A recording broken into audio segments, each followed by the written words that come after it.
Hey everyone, my name is Matt Houser. I'm a practice director with Slalom Build. With me is, I'm Tim Whitney, a practice lead with Slalom Build. and we're here to talk to you today about a great project that we're just launching actually today, recently, Microservices and the Paradox of Simplicity, along with Nautilus and Slalom Build. So, just to kind of set the context here, quote from Andy Jassy, "We are at the beginning of the greatest technology revolution of our lifetimes." And an implication of that is that sometimes it doesn't work. That every company is becoming a technology company.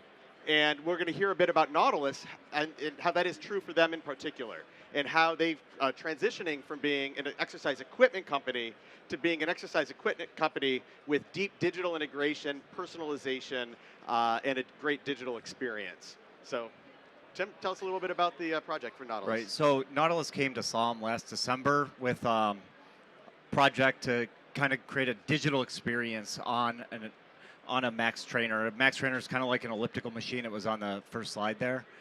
So they were facing competition. I'm sure most people here have heard of Peloton, Nordic Track.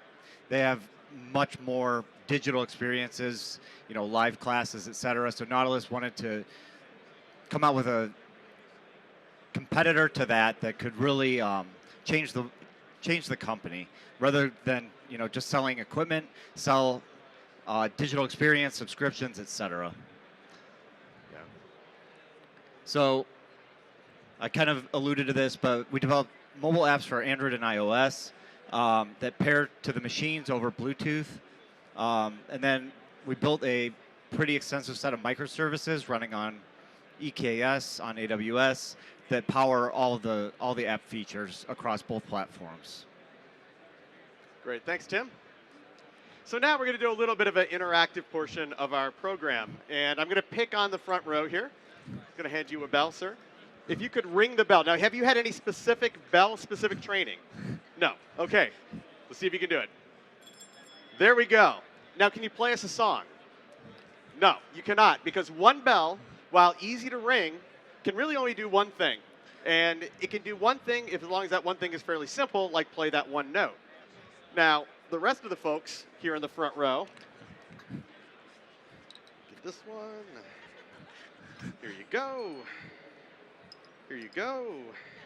You've got one? Let's see, which one do you have? We have the, all right, that's a good one. There you go. All right. Now, in order to do something more complicated than playing a single note, all the front row is going to play Twinkle, Twinkle, Little Star. So go. Yeah, okay, so it's a little bit harder, right? I mean, microservices are pretty simple and straightforward, right? They do one thing, they do it well. But there's a paradox of that simplicity when, in order to accomplish something like a digital experience for Nautilus, it takes multiple microservices, many of them, and they've got to all work in concert. So it takes some coordination, it takes some tooling, some kit to mitigate that paradox of simplicity. So if we're going to play Twinkle, Twinkle, Little Star, I'm going to point, and I'll be kind of like some of the tooling to help us out. So.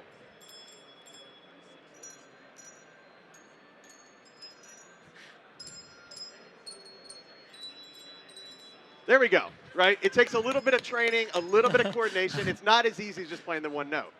So let's just skip ahead a couple slides here. Great. So, a Handbell Choir, you guys are the first ever, to my knowledge, AWS reInvent Handbell Choir. So thank you very much, front row. All right, let's go to the next one. So, as I was saying, a microservice is very simple. It does one thing. They're easy to write. They're easy to deploy. One microservice, it's pretty easy to monitor. You don't have to worry too much about it. If something goes wrong, I can kind of check the logs maybe of that one microservice. Not that big of a deal. I don't really need a lot of kit or tooling to effectively work my microservices. But to do something more complex, that's why we need some additional help. So Tim's going to tell us a little bit more about the Nautilus architecture, and then we'll talk about how New Relic has helped us. As I was the conductor for the bells, we'll talk about how New Relic helped us coordinate the microservices. Right. So I don't expect everyone to read everything up here, but the heart of the architecture is running microservices on EKS.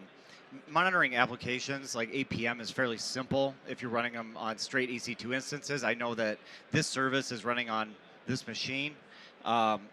When you have microservices, we could be running 10 services on a single EC2 instance. So if we have a bad worker node or something like that, that's where New Relic really came in to provide Kubernetes monitoring from the infrastructure level all the way through to the application.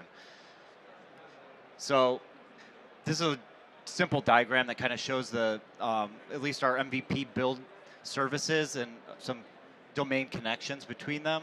So we don't have a ton of services right now, but even with the ones we have, we're running 2 or 3 level service calls deep on some of these where something could be failing.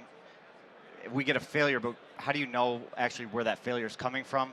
That we'll talk a little bit about distributed tracing later and talk about what New Relic brings there. Great. So as Tim was mentioning, you saw there that initial set of services is really for that MVP, or minimally viable product. So they're going to be additional services. The platform is designed to be extensible. That's one of the beauties of working a kind of a componentized microservices architecture. So in the future, as Slalom build and Nautilus add new services, new capabilities to the platform, the need and the complexity will grow kind of exponentially. The more services you have, they start calling each other. You get this bigger and bigger web of calls.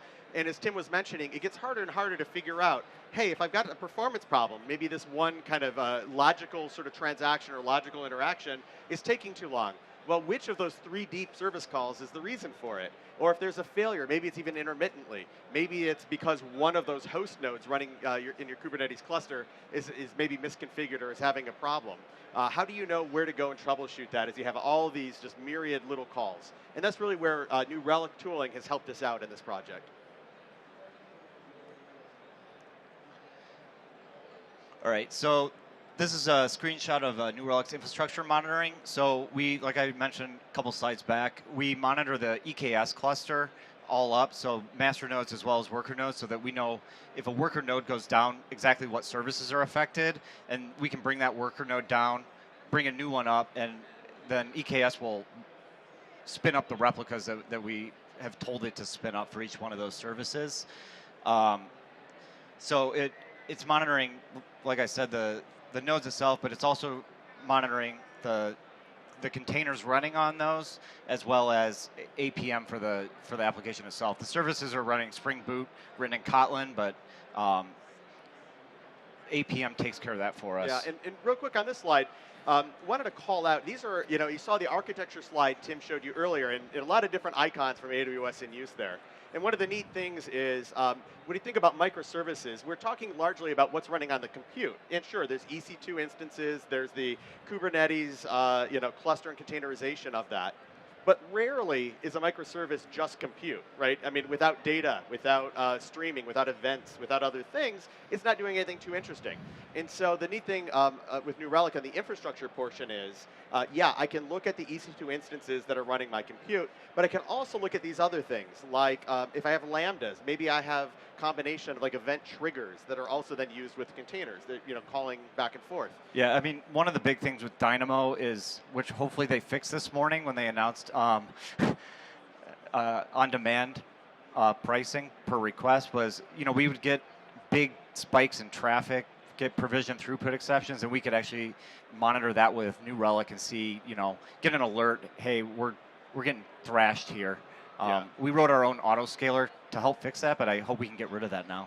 Yeah, and when you think about just like debugging, either it's an error or a performance issue in a distributed environment, it's a lot like peeling back an onion. And especially if you don't have tools, then you're like, well, first of all, are my servers okay? Well, yeah, servers are all right. Well, is traffic getting to them? Yeah, my ELB or my ALB is good. And so you start to kind of work back all of that. With New Relic, you can have that dashboard. You can look at all of your different components, and very quickly, you're not having to kind of play that guessing game of kind of working backwards to find out what's wrong. You can kind of all up see your different services and confirm their health. And in the example of a performance issue, it's great. I might have narrowed it down to say this microservice is the culprit.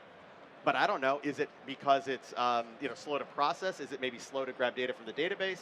Is it perhaps slow in like posting something into a message queue or a notification service? With New Relic, we can actually see which of those components is causing the slowdown.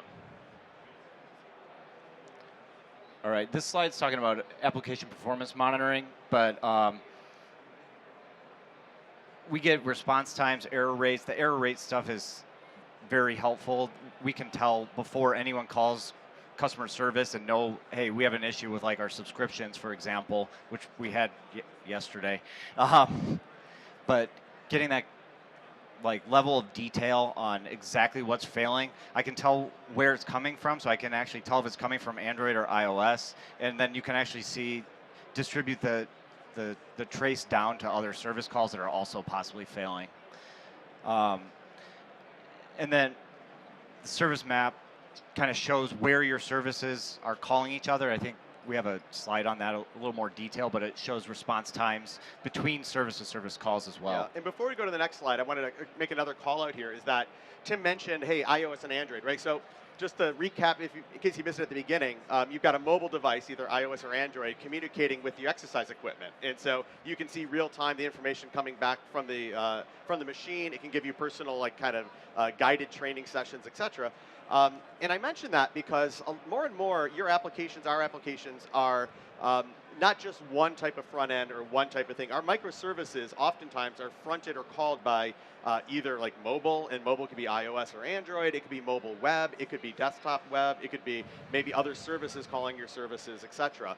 And so it is important when you think about APM, with New Relic's ability to kind of give that end-to-end regardless of where that's originating is a really, really powerful and helpful thing. I know, Tim, you made a lot of use of the mobile APM. Yeah, mobile APM is crucial for seeing errors that we may not even see on our back-end services. So, if requests are timing out, we're hitting CloudFront, and CloudFront doesn't respond to us. So as well as like crash reports, which I probably have like 5 in my inbox right now, but yeah, it's great. And as Tim was mentioning, things can happen, right? So you can either kind of bury your head in the sand and pretend like they don't and wait for customers to call and complain, or you can be proactive about it and using these alerting and thing and try to get ahead of it, right?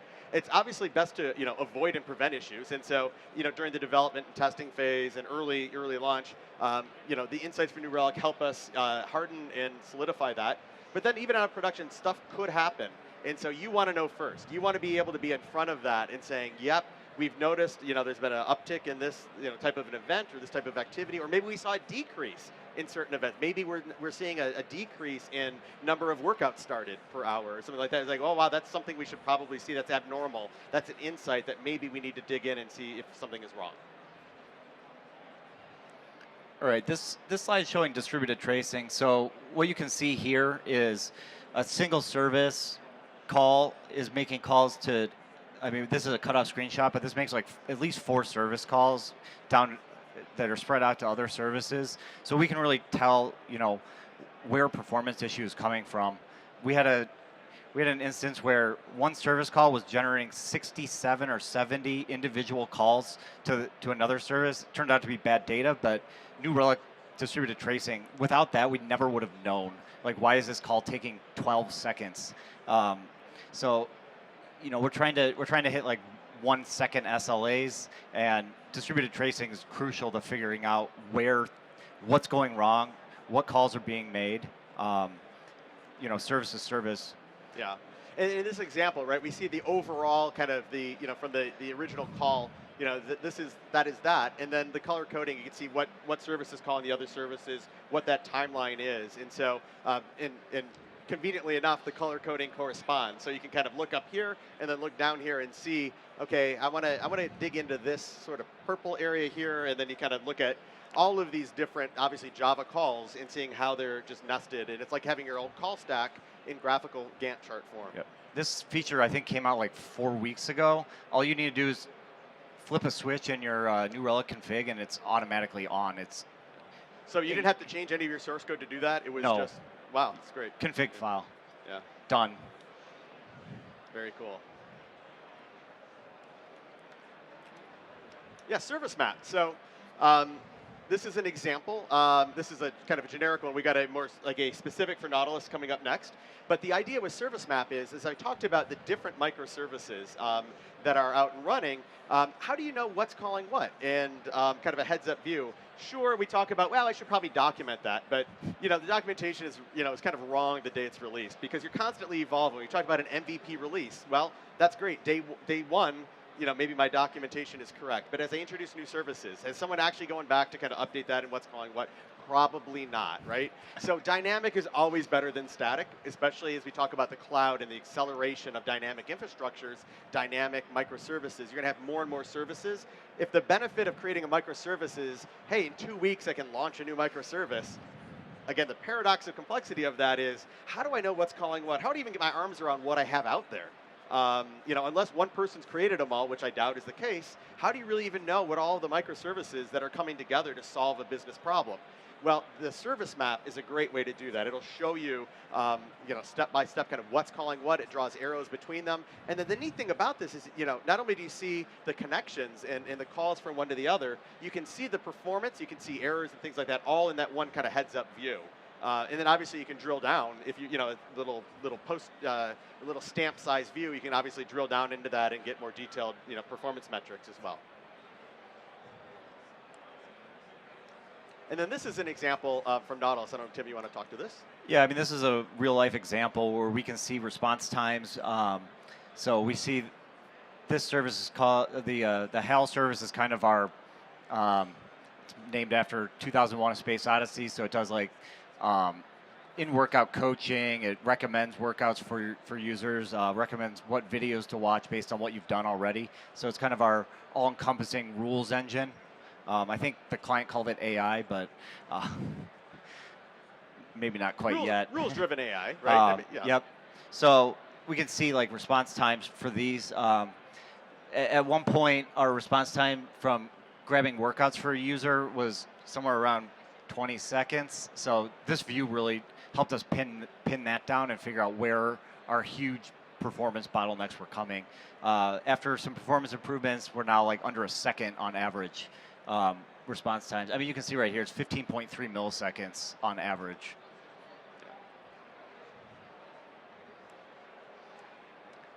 All right, so product launched 11/19, started shipping units to customers on 11/15.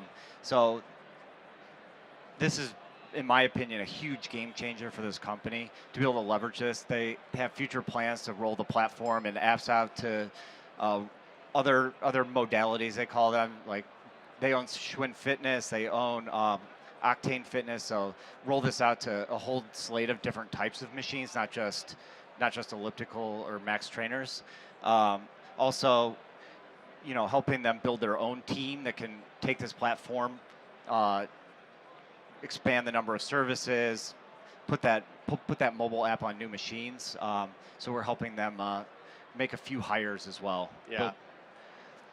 Thanks, Tim. And one of the things that Tim had mentioned here is at Slalom Build, we've recently kind of launched our Build as a Service capability. And so this is an example of a client that doesn't have a really deep number of software engineering. No, they had one Android developer when we started. Yeah. And so clearly, but a need, right? We talked about how every business is becoming a technology business. So the ability to kind of bring in a partner like Slalom to say, hey, we have this business problem. We've got a tight timeline. We've got a date that cannot move unless someone knows how to move Black Friday, right? That's one of those hard dates things. And we've got a scope that we need to get out. And so we were able to come in, do all the things that we showed you here and make that date. So. I tried to move Black Friday. It wouldn't move. Yeah. So anyway, and thanks to New Relic for their partnership. It was great. Whenever we had a question or we were new to maybe a portion of New Relic, especially you mentioned some of the distributed tracing being new. Well, the Kubernetes monitoring was not out when we started building this, so we helped beta it for them, or alpha probably, but we gave them a bunch of feedback. They took it, added it to the product, and it's super solid now. And I believe New Relic was really the first company to offer any kind of Kubernetes monitoring. So the product they launched was crucial in us actually being able to launch this and monitor it in production. Yeah, and very responsive when we had questions. I know Young was one of our lead engineers on the project as well, and had a question, reached out to New Relic, very super responsive, especially as we're like, hey, this is a brand new service. Can you kind of help us figure out how to maximize our use of it? Got excellent support from them as well. So with that, that is the end of our canned presentation, but we do have time for questions if anyone has any questions for us here.